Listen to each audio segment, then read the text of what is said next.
Welcome to the daily facts. آج کی video بہت ہی معلوماتی بنائی گئی ہے۔ اس ویڈیو میں ہم آپ کو بتائیں گے کہ مسلمان دنیا کے کون سے حکمران تھے جن کو سرعام پھانسی دی گئی، اور ان تمام حکمرانوں کی تمام تر تفصیلات آپ کو بتائی جائیں گی۔ تو ویڈیو شروع کرنے سے پہلے آپ اس چینل پر اگر نئے آئے ہیں تو اس چینل کو سبسکرائب کر لیں اور ساتھ دیے گئے بیل آئیکن پر کلک کر لیں تاکہ آنے والی نئی ویڈیوز آپ کو بآسانی مل سکے۔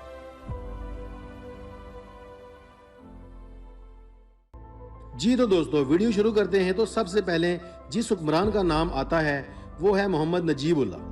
محمد نجیب اللہ افغانستان کے سابقہ صدر گزرے ہیں۔ ان کا تعلق پٹھان خاندان سے تھا اور ان کا پورا نام محمد نجیب اللہ احمد زئی تھا۔ نجیب اللہ 6 اگست 1947 کو افغانستان کے صوبہ پکتیکا کے شہر گردیز میں پیدا ہوئے۔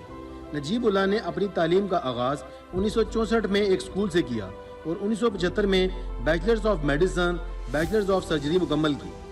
1965 میں اپنی تعلیم کے دوران نجیب اللہ نے People's Democratic Party of Afghanistan میں شمولیت اختیار کی اور سیاسی سرگرمیوں کی وجہ سے 2 بار قید بھی ہوئے۔ محمد نجیب اللہ 1986 سے لے کر 1992 تک People's Democratic Party of Afghanistan کے رہنما رہے۔ اسی دوران 1987 میں ہونے والے الیکشن میں ان کی پارٹی کو جیت حاصل ہوئی اور محمد نجیب اللہ افغانستان کے صدر مقرر ہوئے۔ نجیب اللہ نے 1987 سے لے کر 1992 تک 5 سال افغانستان پر حکومت کی۔ نجیب اللہ سوویت یونین کے ماننے والے تھے۔ ستمبر 1996 میں جب طالبان کابل میں داخل ہونے والے تھے تو اس وقت ان کو دارالحکومت سے فرار ہونے کی پیشکش کی گئی، مگر نجیب اللہ نے یہ کہہ کر اس پیشکش کو رد کر دیا کہ اگر میں بھاگ گیا تو میں اپنے پٹھان بھائیوں کی نظروں میں ہمیشہ کے لیے گر جاؤں گا۔ 26 ستمبر 1996 کی شام میں جب طالبان کابل پر حملہ آور ہوئے تو نجیب اللہ اقوام متحدہ کے کمپاؤنڈ میں موجود تھے۔ طالبان نے ان کو اغوا کیا اور ان کو سرعام قتل کر دیا۔ ان کی لاش کو ٹرک کے پیچھے لگا کر کابل کی سڑکوں پر گھسیٹتے ہوئے لے گئے۔ پھر اس کو اگلے دن نجیب اللہ اور ان کے بھائی کی لاش کو صدارتی محل کے باہر ٹریفک لائٹ کے کھمبے پر لٹکا دیا گیا اور ان کی نماز جنازہ سے روک دیا گیا۔ بعد میں ان کی لاش کو ان کے شہر گردیز بھیج دیا گیا جہاں اسلامی جنازے کے بعد ان کو دفنا دیا گیا۔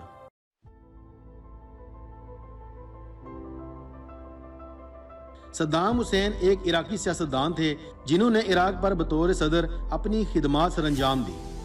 صدام حسین 28 اپریل 1937 کو عراق کے شہر العجوہ میں پیدا ہوئے۔ صدام حسین سب سے پہلے 1963 میں عراقی انٹیلیجنس سروس کے سربراہ مقرر ہوئے۔ 1968 سے لے کر 1989 تک عراق کے نائب صدر رہے اور پھر 1989 سے لے کر 2003 تک وہ عراق کے صدر رہے۔ اس کے ساتھ ساتھ صدام حسین 1989 سے لے کے 1991 تک اور پھر 1994 سے لے کر 2003 تک عراق کے وزیر اعظم بھی رہے۔ 1989 سے لے کر 2003 تک عراقی انقلابی کمانڈ کونسل کے سربراہ بھی رہے۔ ان کے علاوہ بھی صدام حسین نے عراق کے لیے کئی زیادہ خدمات سر انجام دی۔ جب صدام حسین نے 1989 میں باضابطہ طور پر اقتدار سنبھالا تو انہوں نے سب سے پہلے شیعہ تحریکوں اور دوسری تحریکوں کو بہت دبایا جو ان کا تختہ الٹنے کی اور آزادی حاصل کرنے کی کوشش میں تھے۔ صدام حسین نے ایران عراق کی جنگ اور پھر خلیجی جنگ کے دوران اپنے اقتدار کو برقرار رکھا۔ صدام حسین ایک جارحانہ اور آمرانہ طریقے سے حکومت چلا رہے تھے۔ صدام حسین کے دور حکومت میں انسانی حقوق کی بھی پامالی دیکھنے میں سامنے آئی، جس کے ایک اندازے کے مطابق 2,50,000 صحابدیدی قتل ہوئے اور ایران اور کویت پر خونریزی حملے بھی شامل تھے۔ 2003 میں امریکہ کی قیادت میں ایک اتحاد نے صدام حسین کو معزول کرنے کے لیے عراق پر حملہ کیا۔ امریکی صدر جارج ڈبلیو بش، برطانوی وزیر اعظم ٹونی بلیئر نے عراق پر بڑے پیمانے پر تباہی پھیلانے والے ہتھیار اور القاعدہ سے تعلقات رکھنے کا الزام لگایا۔ 13 دسمبر 2003 کو صدام حسین کو گرفتار کر لیا گیا۔ 5 نومبر 2006 کو صدام حسین کو 146 شیعوں کے قتل کا مجرم قرار دیا گیا اور سزائے موت سنا دی گئی۔ پھر 30 ستمبر 2006 کو صدام حسین کو پھانسی دے دی گئی اور وہ دن عید الاضحیٰ کا پہلا دن تھا۔ صدام حسین نے 24 سال کے ایک طویل عرصے تک عراق پر حکومت کی۔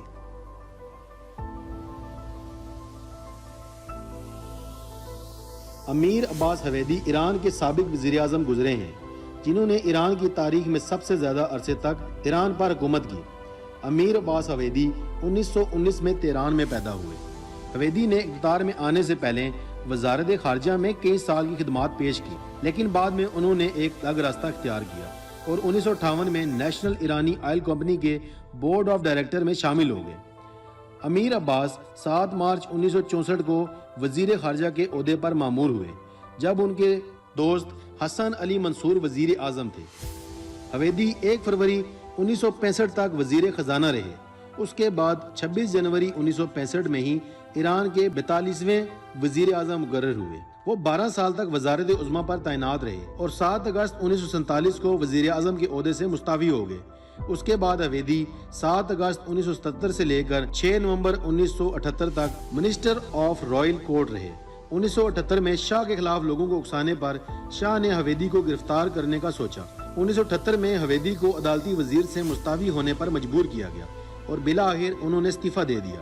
پھر حویدی کو 7 نومبر 1978 کو دیگر 60 اہلکاروں سمیت گرفتار کر لیا گیا۔ حویدی کو پہلے تہران کی بالائی رہائش گاہ میں نظر بند رکھا گیا اور پھر اس کو جیل بھیج دیا گیا۔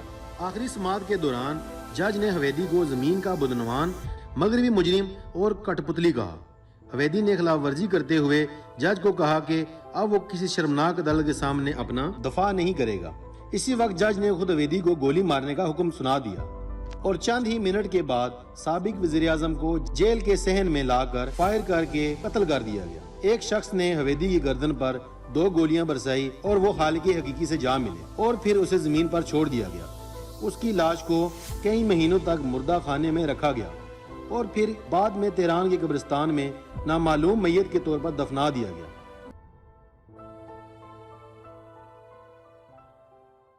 عدنان مندریس ترکی کے 9ویں وزیر اعظم گزرے ہیں، جن کی خدمات کی بدولت آج بھی انہیں یاد کیا جاتا ہے۔ عدنان مندریس 1899 میں ترکی کے صوبے ایدین میں پیدا ہوئے۔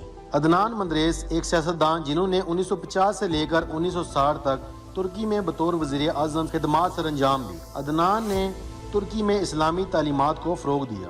عدنان 1944 میں ڈیموکریٹک پارٹی کے بانیوں میں سے ایک تھے۔ وزیر اعظم کے طور پر عدنان کے 10 سالوں کے دوران ترکی کی معیشت 9% کی سالانہ شرح نمو سے ترقی کر رہی تھی۔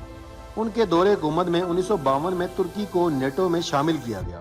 ان کے دور حکومت میں ترکی میں ٹرانسپورٹ، توانائی، تعلیم اور دیگر شعبوں میں بہت ہی ترقی کی۔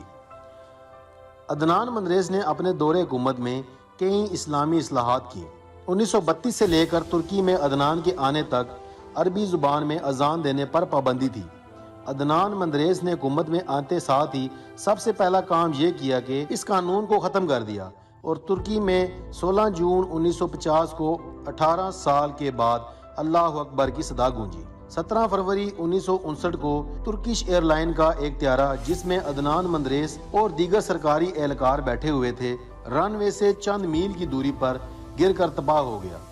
اس حادثے میں 17 افراد کی جان چلی گئی اور عدنان مندریس اس میں بال بال بچ گئے۔ 1960 میں عدنان کے وزیر اعظم کے عہدے سے استعفیٰ دینے کے بعد فوجی حکومت قائم کر دی گئی اور فوج نے عدنان پر آئین کی خلاف ورزی اور استنبول میں قتل عام کا حکم دینے، جس میں 57 یونانی مارے گئے تھے، کی فرد جرم عائد کر دی اور عدنان کو عدالت نے سزائے موت سنا دی۔ 17 ستمبر 1961 کو عدنان مندریس کو سزائے موت دے دی گئی۔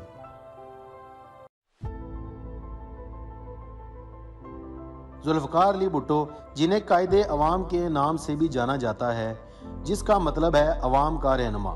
ذوالفقار علی بھٹو 5 جنوری 1928 کو پاکستان کے صوبہ سندھ کے ایک گاؤں میں پیدا ہوئے۔ بھٹو پاکستانی بیرسٹر تھے اور سیاستدان بھی۔ ذوالفقار علی بھٹو پاکستان کے وزیر اعظم اور صدر کے عہدے پر بھی فائز رہے۔ ان کے دور حکومت کے دوران ہی پاکستان کا ایٹمی پروگرام بھی شروع کیا گیا۔ ذوالفقار علی بھٹو پاکستان کے وزیر خارجہ، قومی اسمبلی کے اسپیکر، پاکستان کے وزیر اعظم اور پاکستان کے صدر بھی رہے۔ ذوالفقار علی بھٹو 20 دسمبر 1971 سے لے کر 13 اگست 1973 تک جمہوری پاکستان کے صدر کے عہدے پر فائز رہے۔ ذوالفقار علی بھٹو کے دور حکومت میں 1973 کا آئین تشکیل دیا گیا، جو آج بھی پاکستان میں لاگو ہے۔ ذوالفقار علی بھٹو کے دور میں ہونے والی بہت بڑی اسلامی سربراہی کانفرنس کو ان کی اہم ترین خدمت سمجھا جاتا ہے۔ 3 ستمبر 1978 کو ذوالفقار علی بھٹو کو نواب احمد خان کی قتل کیس میں گرفتار کر لیا گیا۔ 18 مارچ 1978 کو بھٹو کو قتل کا مجرم قرار دے دیا گیا اور انہیں سزائے موت کا حکم دے دیا گیا۔